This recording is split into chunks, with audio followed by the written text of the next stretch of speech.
নমস্কার বন্ধুরা, আরবিপি চ্যানেলে আপনাদের সকলকে জানাই স্বাগতম। চলে এসেছি হরগৌরী পাইস হোটেলের নতুন একটি আপডেটস নিয়ে। আজকের পর্বে শুরুতেই আপনারা দেখতে পাবেন রুদ্র গৌরীকে খুঁজতে গিয়ে তাকে ফিরে না পাওয়ায় রুদ্র মন থেকে খুবই দুর্বল হয়ে পড়ে। তখন আনন্দ বলে, দেখ রুদ্র, তুই তো আগে কখনো এতটা দুর্বল হয়ে পড়িসনি, তখন আজ কেন হচ্ছিস? আর আমরা তো পুলিশকে জানিয়েছি, সব জায়গায় খুঁজছি, তাহলে তুই এত চিন্তা করিস না, ভগবানের উপর ভরসা রাখ। এমন সময় রুদ্র বলে, একটা ক্লু পর্যন্ত পেলাম না, আর হঠাৎ করে গৌরী এভাবে উধাও হয়ে গেল, কেউ ওকে দেখলো না। একটু পরেই দেখা যায় সেখানকার ওই ছোট্ট ছেলেটি কৃষ্ণের সাজে সেজে আসে এবং সেই ছেলেটা বলে, আমাদের এখানে খুব বড় করে জন্মাষ্টমী পালন করা হয়, তোমরা আমাদেরকে কিছু চাঁদা দেবে? তখন রুদ্র সেই ছেলেটাকে চাঁদাটা দিয়ে দেয় এবং সেই চাঁদাটা যখন নেয় তখন তার হাতে একটা আংটি লক্ষ্য করে, যে আংটিটা গৌরীর হয়। তখন রুদ্র সেই ছেলেটাকে জিজ্ঞেস করে, তুই এই আংটিটা কোথায় পেলি? এরপর বাচ্চাটা বলে, এটা তো একটা দিদি দিয়েছে। তখন রুদ্র সেই ছেলেটিকে তার ফোনে গৌরীর ছবিটা দেখায় এবং সেই ছেলেটা বলে, হ্যাঁ এটা তো সেই দিদিটা। তখন রুদ্র বলে, তুই কি আমাকে দিদিটা কোথায় আছে সেটা বলতে পারবি? তখন বাচ্চা ছেলেটি বলে, হ্যাঁ বলতে পারবো, আমি শুধু তোমাদের সেই জায়গাটা দেখিয়ে দিতে পারবো, দিদিকে সেখানে আটকে রেখেছে। এরপর রুদ্র বলে, আমি আসছি গৌরী, তোমাকে আমি উদ্ধার করেই ছাড়বো, আর কোনো শক্তি আটকাতে পারবে না। অন্যদিকে দেখা যায় একটি লোক গৌরীর সাথে অসভ্যতা করার চেষ্টা করছিল এবং তখনই গৌরী ভয় পেয়ে যায়। গৌরী তার পাশে একটি বটি লক্ষ্য করে এবং সেই বটিটা দিয়েই সেই লোকটির মাথায় আঘাত করে এবং সেই লোকটি অজ্ঞান হয়ে পড়ে যায়। পর দরজায় তীব্র গতিতে কে যেন ধাক্কাতে শুরু করে। তখন গৌরী এটাই মনে করে যে এই লোকটার আওয়াজ পেয়ে হয়তো বাকি লোকেরা চলে এসেছে। তখন গৌরী বটিটা নিয়ে দরজার কাছে এগোলেই সে দরজাটা খুলেই দেখতে পায় যে রুদ্র এসেছে, আর তখনই বটি দিয়ে আঘাত করার আগেই সে থেমে যায়। রুদ্রকে দেখে গৌরীর মনটাকে স্থির করতে পারল এবং রুদ্রকে গৌরী জড়িয়ে ধরল। সে কাঁদতে লাগে।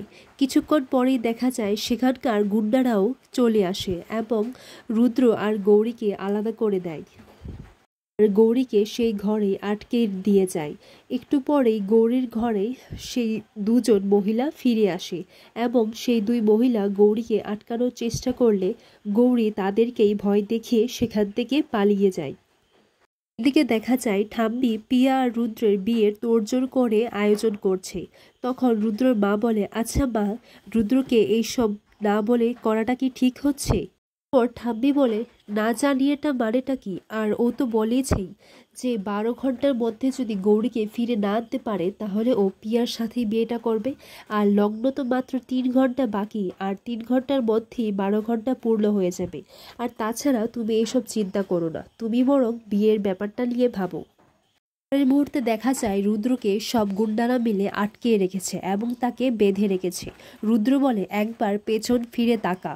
গুন্ডারা যখন পেছন ফিরে তাকায় তখন দেখা যায় সেখানে গৌরী বটি হাতে নিয়ে দাঁড়িয়ে আছে, স্বয়ং মা কালীর রূপে।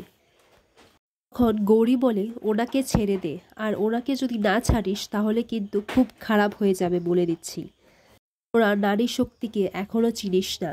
যে নারী তার সিঁথির সিঁদুরের জন্য মরিয়া হয়ে উঠতে পারে সেটা তোরা দেখবি। যে নারী 10 মাস 10 দিন গর্ভধারণ করতে পারে সেই নারী তোমাদের মতো পাপীদেরও শাস্তি দিতে পারে।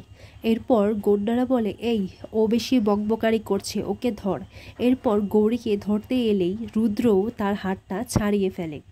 এরপর গৌরী আর রুদ্র দুজনে মিলে এই বদমাইশদের মারতে শুরু করে দেয়।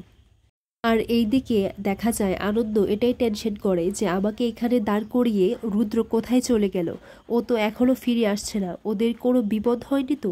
এটা বলেই আনন্দ সেখানে দেখতে চলে যায়। এরপর আনন্দ সেখানে গিয়ে দেখতে পারে যে তারা দুজনই গুন্ডাদের সাথে মারপিট করছে এবং আনন্দ আর তারা দুজন মিলেই সেই গুন্ডাদের সাহিস্তা করে এবং আরও কিছু লোকের আসার আওয়াজ পেয়ে তারা তিনজনই সেখান থেকে পালিয়ে যায়।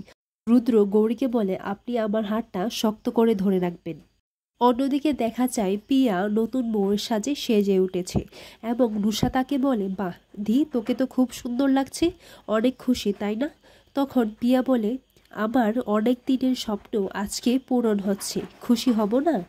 এরপর রুষা বলে, কিন্তু ভাই যদি গৌরীকে নিয়ে ফিরে আসে তখন? এরপর পিয়া বলে, কোনোভাবেই রুদ্র গৌরীকে খুঁজে পাবে না। রুদ্রর বউ আর এই রায়চৌধুরী বাড়ির বউ শুধু হব আমি।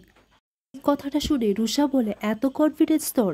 তুই কি জানিস গৌরী কোথায় আছে? তখন পিয়া বলে, না, আমি কি করে জানবো গৌরী কোথায় আছে? আমি তো জানি না।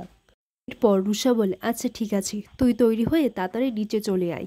এরপর রুষা যাওয়ার পর পিয়া মনে মনে এটাই বলে, আমি আর কাউকে বিশ্বাস করি না। যতক্ষণ না এই বিয়েটা হয়ে যাচ্ছে আমি নিশ্চিত হতে পারছি না।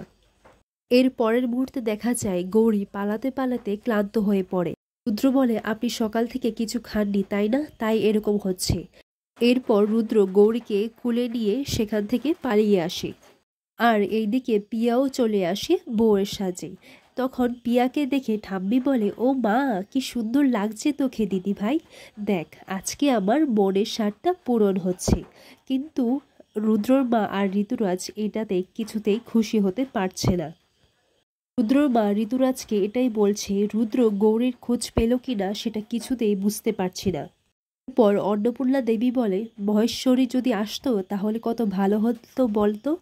এরপর পিয়া বলে, এইসব বলো না গো ঠাম্মি, একবার বিয়েটা হয়ে গেলে মহেশপতির রাগটাও কমে যাবে। আর এইদিকে পুরোহিত মশাই বরকে ডাকার কথা বলেন।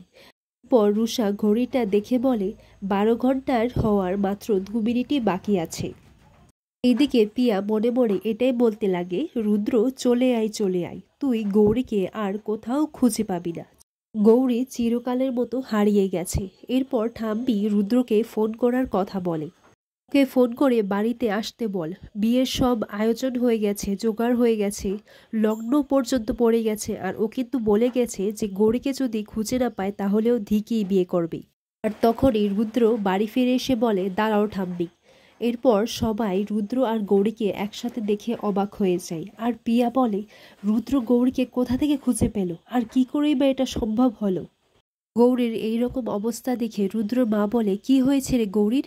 এরপর রুদ্র বলে, সারাদিন না খেয়েই এই অবস্থা হয়েছে। এরপর গৌরীর চোখে মুখে জল ছিটিয়ে দেয়।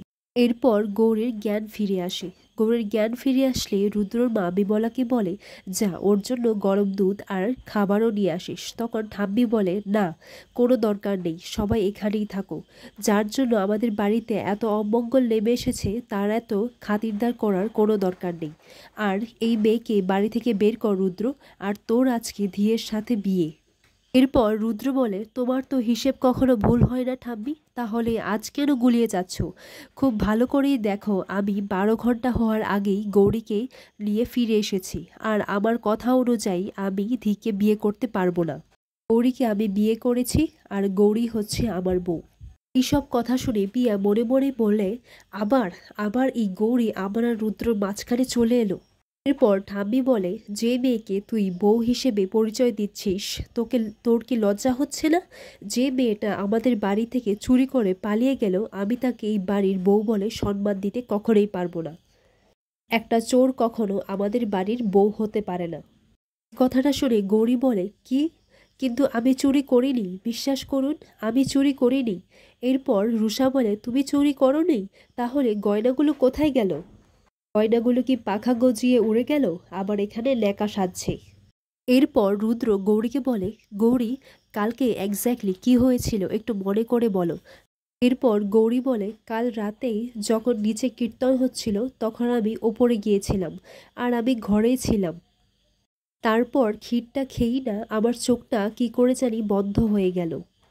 তারপর কি হলো আমার কিচ্ছু মনে নেই। এটা শুনে রুদ্র ঠাম্মিকে প্রশ্ন করে, আচ্ছা ঠাম্মি, কালকে কি তুমি আবার গৌরীর খাবারে কিছু মিশিয়েছিলে? আর পর্বটি এখানেই শেষ হয়ে যায়।